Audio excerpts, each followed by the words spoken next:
Y hoy nos acompaña Andrea González Nader, ex candidata a la presidencia de la República. Andrea, buenos días, bienvenida a Contacto Directo. Buenos días, Lenín, encantada de estar aquí. ¿Satisfecha con los resultados electorales? Sí, en realidad, bueno, para nosotros fue una cancha inclinada durante mucho tiempo. Incluso agradezco al final a los obstáculos que tuvimos porque aprendimos mucho de ellos.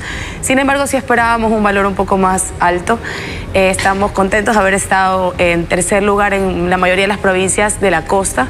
Y definitivamente sí, sierra y costa son universos distintos, pero eso no quiere decir que los costeños seamos menos valiosos que los de la sierra. Cuando dice que esperaba un valor un tanto distinto, ¿a qué valores se refieren? ¿Cuáles eran sus expectativas? Bueno, intentábamos alcanzar un 8, entre 6 y 8%, y ya en las mejores esperanzas, pues uno de 2 dígitos. Sobre todo con esta nueva propuesta de verde liberal, que es bastante extraño, porque normalmente el tema ecológico suele ser de izquierda. Nosotros veníamos con esta propuesta de economía liberal, pero con la conciencia ambiental, cosa rara en América. Sin embargo, creemos que hemos tenido muy buena acogida en los jóvenes, que ahora buscan este espacio de un partido verde liberal. Que es cosa Esperaban rara. Entonces 1 millón de votos, al final consiguieron 271.000. ¿Eso se lo podría entender quizás como un fracaso?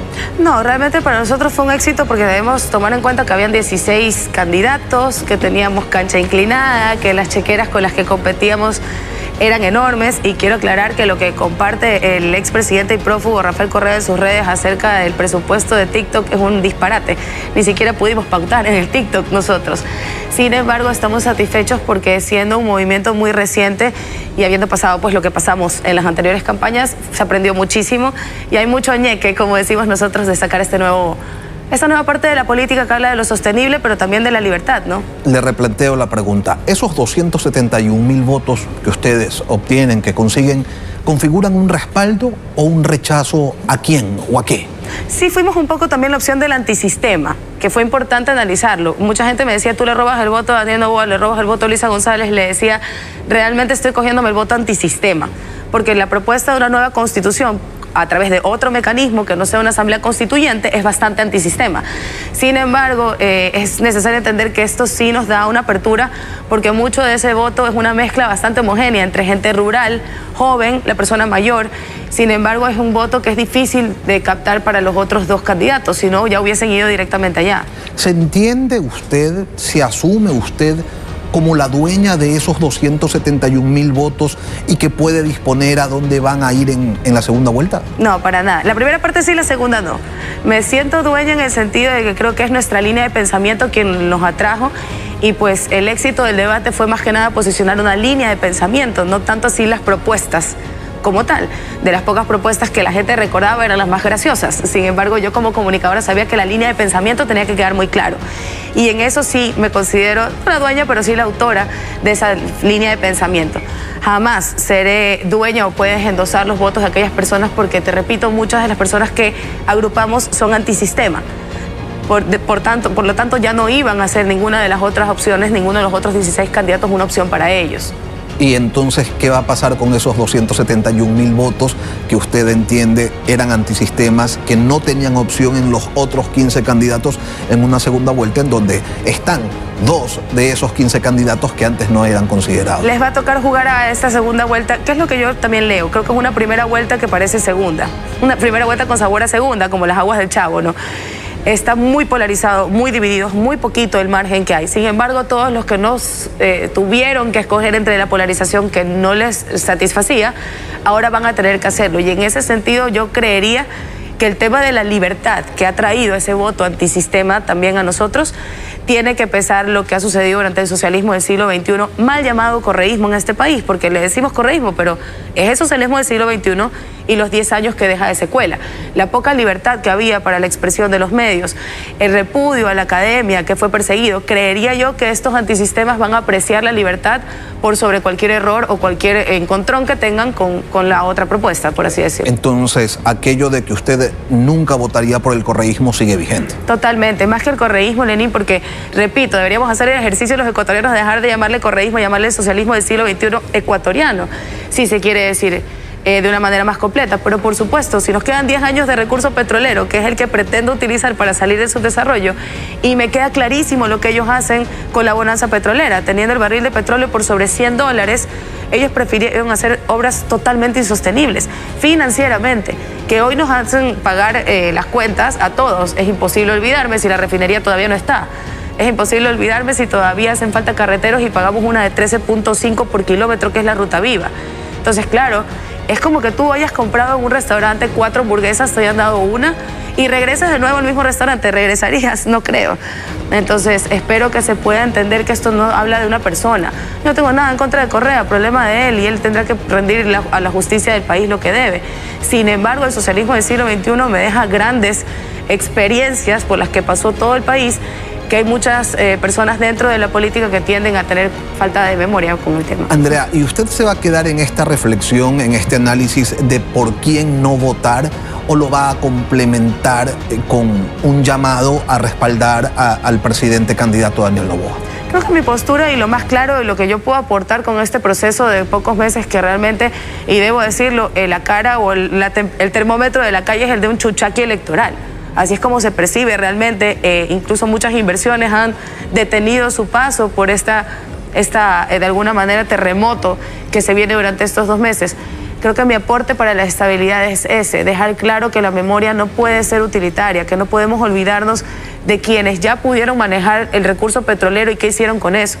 El hecho de tener preventas petroleras hasta el 2027 por un proyecto político que sucedió hace X cantidad de tiempo nos obliga a recordar qué hacen estos proyectos políticos con nuestros recursos no renovables, y ese es realmente mi fuerte. Entonces, como siempre he dicho, mis campañas son más educativas que realmente políticas.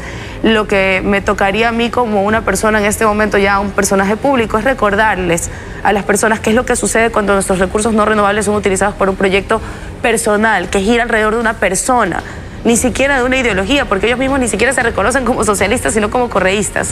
Entonces, no espere, que nadie espere que usted salga a decirle a sus electores: señores, voten por Daniel Noboa. Usted se va a quedar en el andarivel diciendo: no voten por Luisa González. Más que por Luisa González, por el socialismo del siglo XXI. De aquí yo no tengo problema con la izquierda, incluso lo he dicho, creo que el debate de izquierda-derecha es muy nutritivo. Pero el socialismo del siglo XXI y sus representantes son los culpables de las crisis que tenemos hoy en día. Ellos pactaron con las FARC el uso de nuestro mar territorial, y hoy la mafia albanesa y asiática son parte de este ecosistema tan florido que tenemos. Este voto de costa-sierra también te habla de la violencia que yo como costeña percibo. No puedo dejar de conectar las líneas, porque lo que sí son muy buenos en hacer es mantener una narrativa, y manejan muchísimo los medios y tienen grandes chequeras para manejar las redes sociales. Tiene que haber un peso de la parte civil. Tiene que haber una línea de tiempo de entender cómo llegamos acá, porque de lo contrario vamos a repetir el mismo error. ¿Usted por quién va a votar en segunda vuelta? Por el que me dé más libertad, y claramente no creo que sea el socialismo del siglo XXI. ¿Por qué le cuesta tanto decir que va a votar por Daniel Noboa? Porque si competí con él es porque reconozco que hay errores y que nosotros nos propusimos sobre la mesa como un proyecto que podía ser mejor. De lo contrario, no participas. Sin embargo, el terror de perder la libertad, de repetir esas escenas donde personas que pensaban como yo fueron desaparecidas, calladas o ya no están dentro del país, por supuesto que aterra a cualquiera que busca sobre todo la libertad. Y con el tema del desarrollo sostenible de este país, cuando ellos cierran su periodo de 10 años diciendo nuestra gran deuda es con el agro, a mí me queda muy claro que ese proyecto no hay un espacio para las personas como yo. Los finalistas, sus tiendas de campaña, sus estructuras, ¿la han buscado? ¿Le han enviado emisarios? ¿La han llamado por teléfono para conseguir o quizás para evitar un pronunciamiento? ¿Las estructuras cuáles? ¿Las nuestras? No, las finalistas. No, nosotros no hemos tenido ningún acercamiento oficial. Realmente estamos ahorita un poco con el mare magnum, si se puede decir así. Muchos de nuestros candidatos están haciendo un gran esfuerzo por revisar que el proceso haya sido acorde con lo que ellos esperaban. No están muchos satisfechos. No te puedo hablar acusar de absolutamente nada, no tengo pruebas, pero definitivamente sí hay dudas, y estamos ahorita más bien reestructurando este proyecto político. Increíblemente agradecida con el Partido Sociedad Patriótica por este espacio que nos dio, pero hay una presión también muy grande de abrir un espacio nuevo, verde, liberal. Entonces ahorita estamos más bien enfocados en eso. Es decir, muchas gracias, Sociedad Patriótica, hasta aquí llegamos.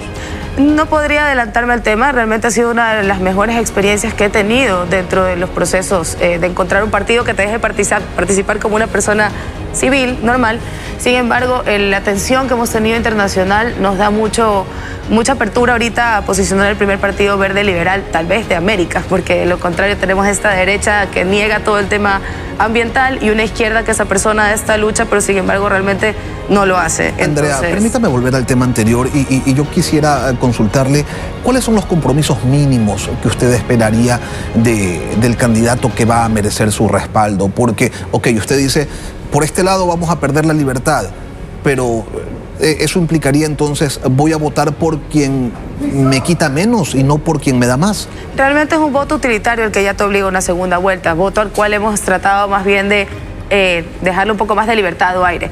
Entiendo yo que las personas que votan por mí en primera vuelta en este momento ya tenían una opción seleccionada de segundo lugar. Sin embargo, es importante el compromiso, en primer lugar, no pactar. Es imposible para mí pactar con quienes nos han traído hasta este punto. Por eso ha sido claro, yo no me podría sentar con el proyecto del socialismo del siglo XXI, no por ser socialista, sino por lo que han hecho. Pero sí podría sentarse con el compromiso de la libertad es importantísimo para mí. Creo que la gente tiene que brillar. Yo soy una persona que cree mucho del coro y no del solo. Nuestro proyecto se posicionaba como algo así. Necesitaría yo un espacio para poder brillar, para poder contribuir. O sea, ayúdate que yo te ayudo también. No veo eso cercano. Realmente creo que mi camino es más por el lado civil y tener este espacio de aire fresco en una política que está claramente exacerbada con negro y blanco, ¿no? Y la vida al final tiene un montón de tonos de grises que nos vamos a perder. Ahora, pero vuelvo a lo anterior. ¿Usted le exigiría al otro candidato, al candidato Noboa, que es el que queda pues entre dos? Usted dice, socialismo del siglo XXI no, y está este o está el nulo, y el nulo no es opción. No, el nulo no es opción, nunca. Para usted. Entonces, ok, ¿qué esperaría usted de este candidato para decir, saben qué, señores, no solamente voten por él por descarte, voten por él también porque representa esto y esto de acá? Hay varias cosas. A ver, reconocer los errores es de humanos y aprender de ellos es un poco más de sabios, ¿no? Nadie esperaba que de la noche a la mañana se tuviera la experiencia que se necesita para manejar un país roto como el que nos han dejado. Sin embargo, yo soy una ferviente creyente de trabajo en equipo y creo que el trabajo de equipo requiere también de bajar un poquito el ego y dejar que brillen otras personas alrededor. Espero que los aprendizajes tan duros como hayan sido, como rápidos en realidad, tengan ese impacto que deben tener. Hay muchas cosas que mejorar, que se pueden hacer también con una sociedad civil participativa, porque hay lo que entender, nosotros no podemos como clase trabajadora seguir esperando que cada 4 años venga un ser mágico, un Pokémon, no sé de dónde sacan esta idea de que automáticamente porque alguien te cae bien va a solucionar todos los problemas del país. O sea, un poco también hazte cargo, ¿no? Que haya el espacio para que la sociedad civil pueda proponer este tipo de soluciones es realmente lo que puede buscarse desde el plano político, pero debemos entender que aquí este país lo sacamos adelante hombro a hombro, la clase trabajadora, la clase política no espera en nada. Definitivamente ellos tienen otra pelea allá en el Olimpo. Acá el resto de mortales tenemos que ser más propositivos y también apersonarnos. Con gusto te puedo decir que sí se viene una generación que va a ser mucho más participativa en la política. La mía definitivamente deja mucho que desear, pero hay que entender que los millennials de este país vivieron justamente en la persecución del socialismo del siglo XXI. Por eso muchos de ellos no quieren participar en la política. Hay que ayudarnos nosotros también, ¿no? Dentro de lo que cabe, la participación política de la clase civil es súper necesaria. No podemos seguir dejando que ellos solucionen todo desde el Olimpo. Andrea, este pronunciamiento, esta postura que usted ha expresado esta mañana, ¿es el resultado de una decisión personal o es, no sé, la consecuencia de una discusión en conjunto con los integrantes de la organización política que la auspiciaron? En este momento es 100% la opinión de Andrea González Nader. Como sabemos, el líder del Partido Sociedad Patriótica, nuestro querido Lucio Gutiérrez, él ya ha dado sus propias conclusiones, sus propias ideas. Él es un líder natural que tiene su partido. Yo en este momento hablo 100% por Andrea González Nader y por supuesto con el equipo que yo creo que hemos logrado algo que parecía imposible, pero se logró. Andrea González Nader, ex candidata presidencial con el auspicio de Sociedad Patriótica. Gracias, Andrea, por acompañarnos hoy aquí en Contacto. A ti, Lenín, encantada.